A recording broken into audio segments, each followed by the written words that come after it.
Sud Radio, le coup de cœur des libraires. Valérie Expert, Gérard Collard. Bonjour Gérard. Bonjour madame. Alors, plein de très bons livres encore cette semaine. Oui, je rappelle que vous êtes libraire, La Griffe Noire. Je rappelle qu'il faut dit, continuer à aller chez vos libraires, acheter chez vos libraires. Ouais. Alors Oui, le livre que vous avez dans les mains, Vous voulez qu'on le fasse, L'art du cocktail, par le barman légendaire du Ritz. Ouais, j'ai adoré. Franck Meyer, présenté par Philippe Collin. Philippe Collin, il a une plume irrésistible. Je voulais parler de son dernier polar, qui est un polar comme on aime, c'est-à-dire un peu burlesque. Et là, c'est ce barman qui est devenu une légende. Il a été au bar du Ritz entre 1921 et 1947. C'est la première fois qu'il est publié en français. Donc, c'est ce qu'on appelle la mixologie aujourd'hui. Donc, c'est tous les cocktails possibles et imaginables. Vous demandez un SS Manhattan, au shaker un trait de bénédictine, une moitié de jus d'orange et l'autre moitié de bourbon bien agité et servir. Et surtout, il vous raconte dans la préface qui était cet homme qui a quand même... Il y a un roman qui est paru sur lui, dont on vous parlera la semaine prochaine. Ah d'accord, bon, donc je vous ai cassé votre effet, c'est ça? Non, pas du tout, au contraire, c'est un bon teasing. C'est chez Albin Michel, L'art du cocktail par le barman légendaire du Ritz. Il s'appelle Franck Meyer et c'est présenté par Philippe Collin. Et donc, c'est un événement puisque publié en français. Et un type qui a évidemment, on pense au Ritz, on pense à Hemingway, mais c'est beaucoup plus que ça. Ça a été un personnage très, très important. Incroyable. Voilà. Et allez-y au Ritz parce que le bar est absolument fabuleux. C'est un vraiment monument, c'est un monument historique. On a l'impression que, il n'y a pas qu'Hemingway, mais il y a tous ces gens sont encore là. Ça a une classe et vraiment, les gens pensent pas à y aller, ils ont peur, alors que vous pouvez y aller. Je ne dis pas d'y aller en tongs et en short, mais allez-y, c'est un très, très, très bel endroit. Hein. Et le barman, ce qu'il raconte dans la préface, c'est que c'est quelqu'un qui a besoin, qui doit être capable de parler de tout. C'est un peu comme le concierge dans un hôtel, il doit être capable de tout faire. Donc c'est chez Albin Michel, L'art du cocktail par le barman légendaire du Ritz. Alors Gérard. Alors j'hésite à vous parler de ce roman que j'ai adoré, mais qui est tué dans l'œuf à cause du distributeur. Je ne dis pas de l'éditeur, du distributeur. C'est-à-dire que pour avoir ces livres, il faut au moins 2 semaines à 3 semaines, ce qui est quand même... voilà. Alors, je vais vous en parler. Je suis tombé sous le charme de ce bouquin. N'enguirlandez pas votre libraire en disant vous êtes nul, il vous faut 3 semaines. Vous pouvez faire tout ce que vous voulez, vous les aurez pas, c'est soi-disant une question d'ordinateur. Mais je trouve ça vraiment. C'est un cri d'alarme que vous lancez. Voilà, absolument. Il serait peut-être temps de faire. Parlez bien dans le micro. Oui, je vais parler dans le micro. Alors, quel est ce livre? Alors, on est dans le nord de la France, un peu avant la Seconde Guerre mondiale. On est dans une école, il y a une bande, il y a Pierre qui parle, alors il y a une bande qui va se former, il y a Bouboule, ça va être la bande à Bouboule, parce qu'il est un peu gros, sa mère est marchande de bonbons, il y a une jeune fille, il y a une jeune fille avec son frère Auguste, et puis là arrive un jeune émigré polonais, c'est-à-dire que là, il y a le parallèle entre l'émigration d'aujourd'hui, mais qui n'a absolument rien à voir, à part le racisme, la peur des gens face à ce gosse. Ce gosse, il a fui la Pologne, je crois, d'où il vient. Et puis, il y a un maître là-dedans qui est le maître républicain, parce que les gosses commencent à se moquer du gamin parce qu'il parle mal, et là, il remet les choses bien à... Voilà. Et puis alors, les coups de règle sur les mains, je vais vous dire, après, ils ne disent plus de mal du gamin. Ils vont devenir très amis, toute cette bande. Ça va faire une bande vraiment... très soudé. Oui, une fois que vous êtes dedans, vous lâchez pas. C'est comme on dit, c'est un tourne-page. Hein. Moi, je suis vraiment tombé sous le charme de ce bouquin. Redites le titre. Ça s'appelle Le Courage des Lâches aux éditions de La Trace. Et alors vont arriver les Allemands, et là ils vont fuir. Alors le Polonais, il adore la mécanique, et donc il a rafistolé une vieille camionnette. Ils vont traverser toute la France. Ils vont arriver dans les Alpes, dans le Vercors, et là il va y avoir la résistance. Et alors, ça paraît comme ça très sympa, très neuneux, pas neuneux, mais très, très saga, agréable. Mais là, vous êtes en plein dans le dur, vous allez voir ce que c'est que la résistance. Mais c'est aussi l'amitié, la solidarité, et la solidarité des gens du Nord, quand on dit à cette époque, c'est vraiment... et là, les parents, quand le gamin commençait à être raciste, ils s'en prenaient plein la tête aussi. C'est chaleureux, les personnages, ils sont... Vous attendez... Vous êtes... Voilà. Et puis, il y a des moments, c'est entre le rire et le pleur. Il y a des moments, je lui en veux parce qu'il se passe des trucs. C'est pas possible, mais dans la vraie vie, c'est aussi ça. C'est un magnifique... J'avais adoré n'importe comment, U3, c'est un super bon. Il avait fait Les Yeux d'Ava, je crois. C'était vraiment un chef-d'œuvre. Et là, vous retrouvez... Et je trouve... Alors, allez-y, il faut lui donner sa chance à ce roman, parce que vous ne l'aurez pas tout de suite, certainement.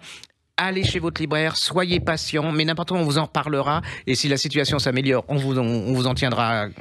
Mais c'est que les gens comprennent, le distributeur, pourquoi il ne distribue pas parce qu'ils ont soi-disant un problème informatique, ils ont changé d'informatique. Enfin, moi, je trouve qu'au 21e siècle, avoir un problème d'informatique qui dure depuis je ne sais pas combien de temps, c'est quand même... et puis pour les auteurs, c'est dramatique. Le livre est mort. Je vous ai envoyé un coup de gueule aussi d'un libraire, d'un petit libraire qui n'arrive pas à voir la dernière BD de Manu Larsenet, à qui on a répondu, vous êtes trop petit, on a trop de demandes, et on préfère aller dans les hypermarchés. C'est abominable. Donc, quand même. Et alors en plus, qui est responsable, le distributeur ou l'éditeur? C'est l'éditeur, là, à mon avis. Et en plus, ce qui est scandaleux, c'est que enfin pas scandaleux, mais le client, le lecteur, il rend responsable le libraire et pas l'éditeur ni le distributeur. Donc n'envoyez pas à ce libraire, et c'est vraiment la faute de l'éditeur. Voilà, ça c'est mais ça c'est de pire en pire, quoi. Il y a beaucoup de choses qui se passent comme ça. Voilà. Donc je le répète, vous attendez, vous êtes patient, vous y allez, peut-être que les libraires en auront. Ça s'appelle Le Courage des Lâches aux éditions La Trace de Wendell Utroy. U3. Et c'est vraiment une merveille. Vous allez passer un moment, mais c'est comme un téléfilm, comme un film. Vous savez, comme nous, enfin moi c'est ma génération, mais quand on était devant la télé, qu'on voyait ces grandes, voilà, vous êtes dedans. Oui, puis il écrit très très très bien. J'ai pensé à vous, Gérard. J'ai reçu ce livre absolument formidable, 30 city trips en train en Europe, au Routard. Je sais que vous adorez le train. C'est chez Hachette. Donc c'est dans la collection des guides du routard qui se diversifient. Ouais. Et c'est vrai qu'aujourd'hui, le train, c'est devenu pour beaucoup une alternative à l'avion. C'est une autre manière de voyager. De regarder les paysages et tout. Et donc le livre, c'est un guide extrêmement bien fait qui vous propose des circuits en train avec détaillés, comme c'est le routard, les bonnes adresses, les balades. Il y a plein de choses. Je sais que Gilles Gansman a sauté au plafond parce que lui aussi voyage beaucoup en train.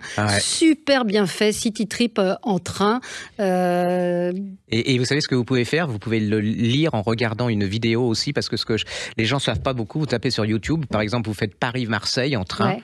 Et vous êtes dans la cabine du conducteur, et moi je me fais 3h15 de... Génial. C'est génial, pour décompresser, vous êtes le conducteur du train, c'est absolument... Alors vous avez tout, vous faites Paris-Londres, vous faites Paris-Le Mans, j'adore, les gens ne savent pas du tout, c'est gratuit, vous allez sur le site et vous avez plein de choses, mais ça c'est absolument fabuleux. 30 city trips en train en Europe, le train a priori c'est quand même moins cher que l'avion, ça dépend, c'est pas sûr. Le Paris-Lyon, aller-retour à 180 €, merci, oui. Mais en Europe, vous avez des trains vraiment pas chers. Il y a des tickets, enfin, il y a des passeports spéciaux.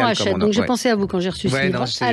Alors, juste pour vous dire qu'on vient de paraître en livre de poche, un livre qu'on avait adoré d'Adèle Breuer. Ah, je l'ai pris aussi. L'heure des femmes, vous avez pris? Oui. Sur Mini Grégoire. Je l'ai noté, absolument. Ah ouais, c'est génial. Il vient de paraître en poche. Précipitez-vous si vous ne l'avez pas lu. Adèle Bréau, c'est la petite fille de Mini Grégoire. Ouais. Et ce livre raconte, c'est sous forme de roman, mais c'est quand même l'importance qu'a eu cette femme, le lien qu'elle a réussi à créer, la première fois que les femmes parlaient. C'est un livre formidable. C'était une journaliste, parce qu'il y a plein de générations qui ne connaissent pas Mini Grégoire. C'était une journaliste qui était sur RTL, je crois, et qui parlait tous les après-midi. Moi, je me rappelle que ma mère arrêtait tout pour écouter Mini Grégoire. Et là, c'est la première fois que les femmes, mais au quotidien, c'est-à-dire que ça a été, ce que je disais l'autre fois, aussi important que MeToo. Et c'était vraiment une révolution. On découvrait ce que les femmes parlaient de leur intimité, en toute sexualité, des hommes, de la dépression. C'est vraiment une femme incroyable. Et je trouve que on devrait lui faire une statue à cette femme, parce que elle est complètement passée aux oubliettes, parce que forcément les intellos considéraient que c'était vraiment du populaire. C'était même devenu un peu pas une insulte, mais de dire c'est Mini Grégoire, c'est un peu des trucs de concierge. Or pas du tout, ça a eu une importance considérable. C'était une femme capitale et importante pour la vie des femmes. Voilà, ça vient de paraître, c'est en livre de poche, ça s'appelle L'heure des femmes. Oui, alors, qu'est-ce qu'on lit?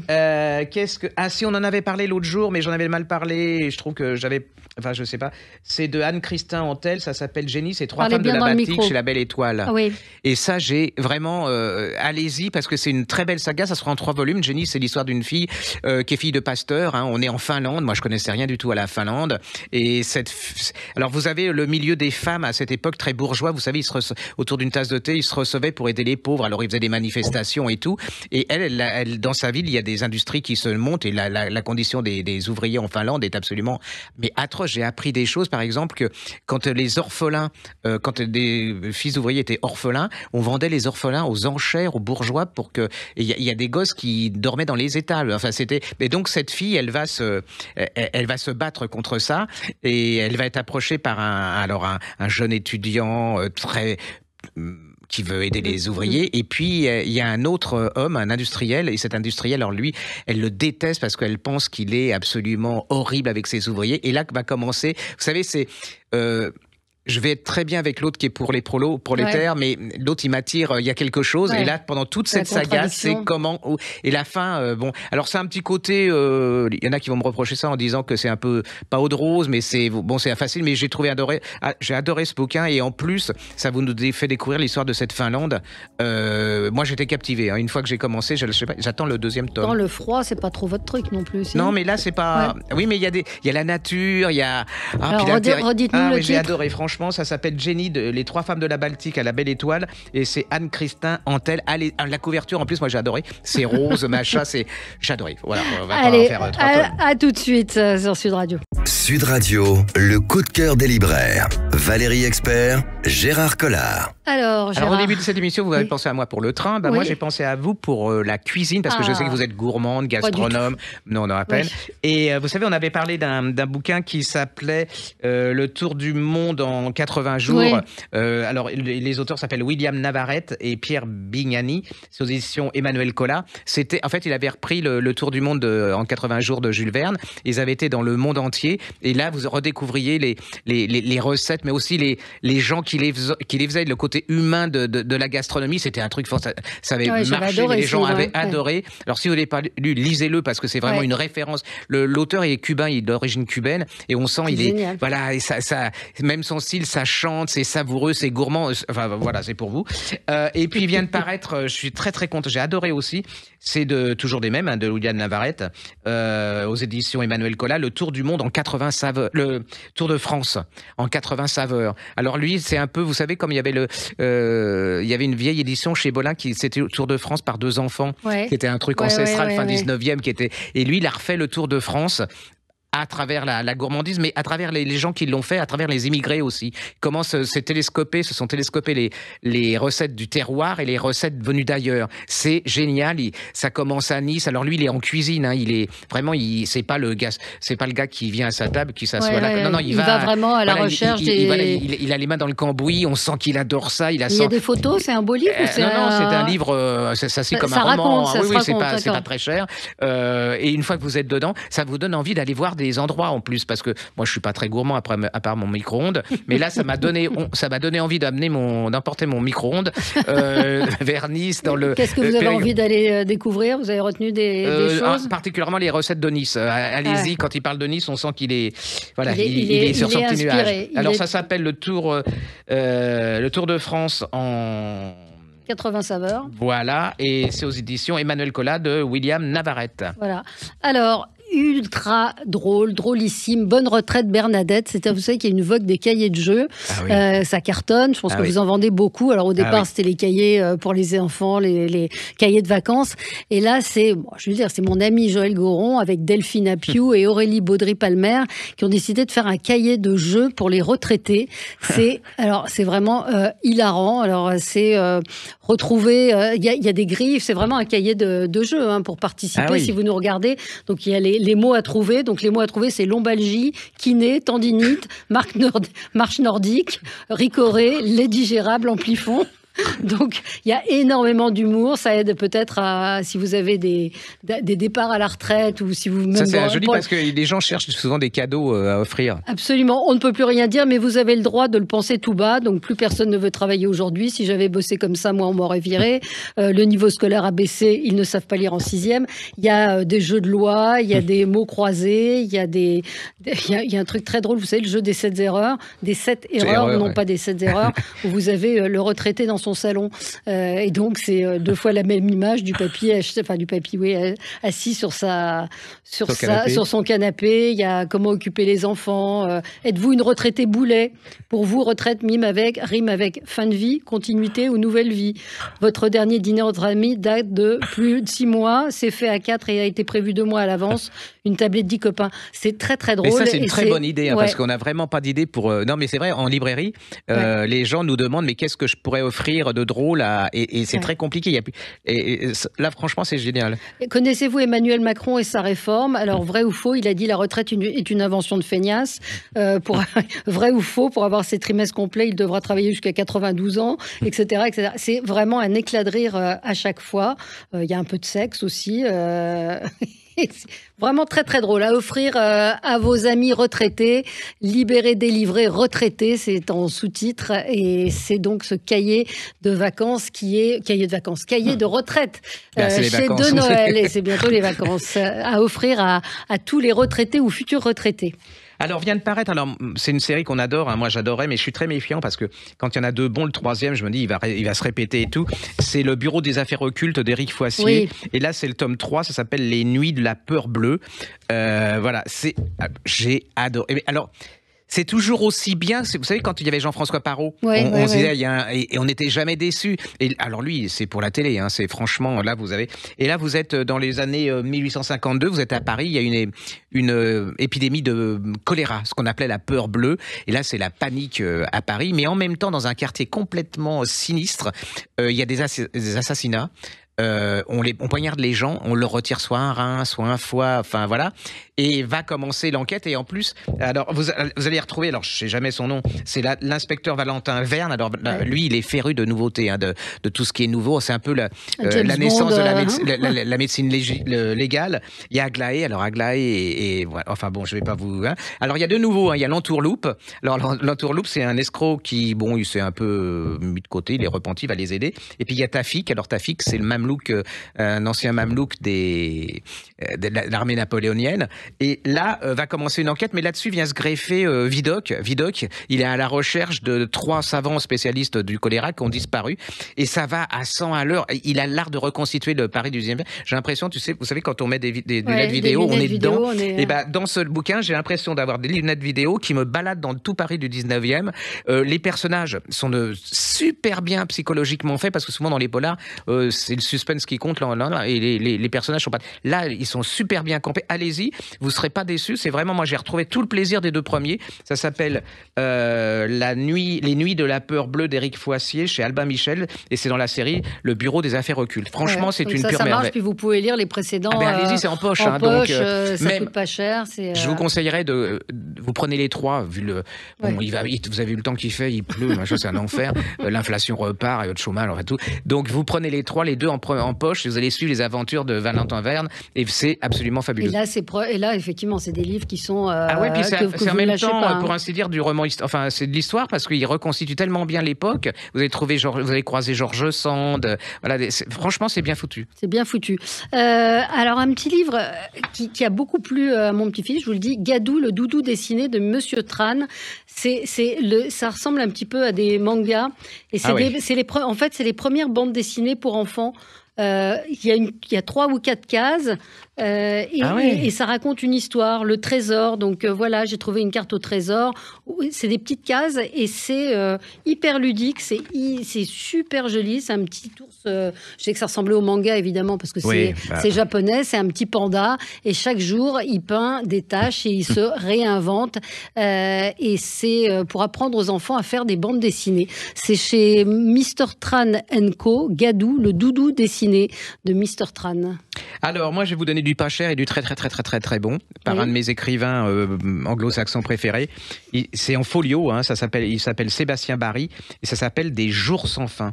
Et pour moi, c'est un des plus beaux romans anglo-saxons. C'est un vieux truc, hein. Enfin, c'est pas récent, hein. Si vous le demandez à votre libraire, ce qu'il l'est pas, ça serait pas étonnant, mais commandez-le. Nous, ça marche, mais les gens ont adoré. Alors, on est vous savez, c'est la grande famine en Irlande dans les années 1880.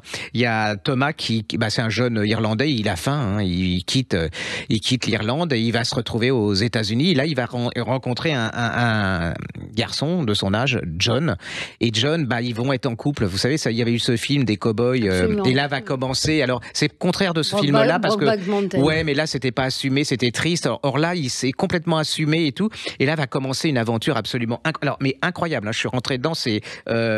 Par exemple, il y a des combats contre les Indiens. Il y a la guerre de sécession. Ils vont s'engager dans la guerre de sécession. Dans les bars, ils vont faire travesti, c'est-à-dire qu'ils vont se déguiser en femmes parce qu'il n'y a pas de femmes. Donc, ils vont gagner leur vie comme ça. Avec la guerre avec les Indiens, ils vont adopter une petite fille, une Sioux, qui va devenir leur fille. Il y a un grand-père poète. C'est fabuleux. C'est plein de générosité, d'amitié. Ah oui, en plus, c'est une histoire des USA qu'on connaît pas trop, mais là, il le montre d'une autre façon. Et puis, c'est au quotidien par des gens, alors si j'ose dire, ordinaires. Et c'est moderne parce que à cette époque-là, avoir une famille recomposée avec deux hommes, une famille Sioux, une gosse Sioux plus un grand-père poète. Et puis alors, c'est pas glauque du tout. C'est très. Et puis alors, surtout, faut tout lire Sébastien Barry. Vous verrez, c'est absolument incroyable. C'est tout en folio. Ouais, c'est en folio. Allez-y. Moi, je suis un fanat, mais c'est un foufou. Je trouve que ce type, il devrait être au panthéon des écrivains anglo-saxons. Petit livre, absolument. Donc, redites son nom. Alors, ça s'appelle Des jours sans fin. C'est en folio. C'est de Sébastien Barry. N'enguirlandez pas votre libraire s'il l'a pas. C'est un vieux truc, c'est de ma faute, mais il est disponible, donc il pourra vous l'avoir. Il pourra vous le commander. Voilà. Petit bonbon aussi de bonheur. Petit éloge des cafés aux éditions Les Pérégrines. C'est Léa Wiazemski. Ah, j'adore. Moi, j'adore aussi ce qu'elle écrit. Ouais, absolument. Et donc, c'est la fille de Régine Desforges et de Viaz, le dessinateur. Et en fait, petit éloge des cafés, c'est une super bonne idée. Je trouve que personne n'y avait pensé. On a tous des souvenirs de cafés, que ce soit des cafés en vacances, des cafés parisiens ou des cafés bordelais où vous habitiez. Et donc, elle vous raconte, c'est une sorte de petit dictionnaire amoureux des cafés et elle vous explique un certain nombre de choses sur l'origine de certains cafés, les deux magots, des choses un peu célèbres, et puis des cafés beaucoup moins connus, le petit café du coin de la rue, avec lequel on a des souvenirs. J'ai trouvé que c'était des très très beaux textes. C'est à la fois nostalgique, c'est poétique, c'est intéressant, c'est super bien écrit. Elle raconte qu'elle a été trimballée par ses parents dans les cafés, qu'elle a travaillé après quand elle était étudiante dans des cafés. C'est vrai qu'on a parfois un rapport très très particulier. Puis, c'est un très joli livre. Café, c'est un bon. Moi, je vois quand on va dans des îles c'est un bon endroit pour découvrir les gens. Et puis au café, on se parle. C'est pas comme sur Internet, quoi. Je veux dire, on a la personne en face. Et puis c'est drôle, au café, on a l'impression qu'on on se dit des choses qu'on se dirait pas ailleurs, quoi. C'est une sorte de confessionnel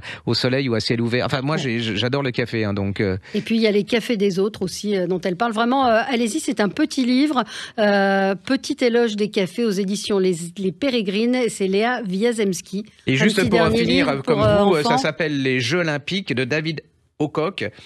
C'est chez Minuit Jeunesse.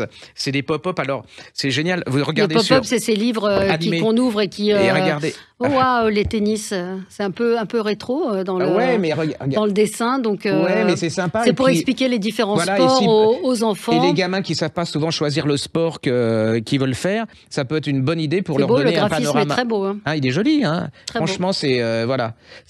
Et c'est chez Minuit Jeunesse. Et ben voilà, on a fini pour aujourd'hui. On se retrouve la semaine prochaine avec d'autres livres. Très bonne journée. Sud Radio, le coup de cœur des libraires. Valérie Expert, Gérard Collard.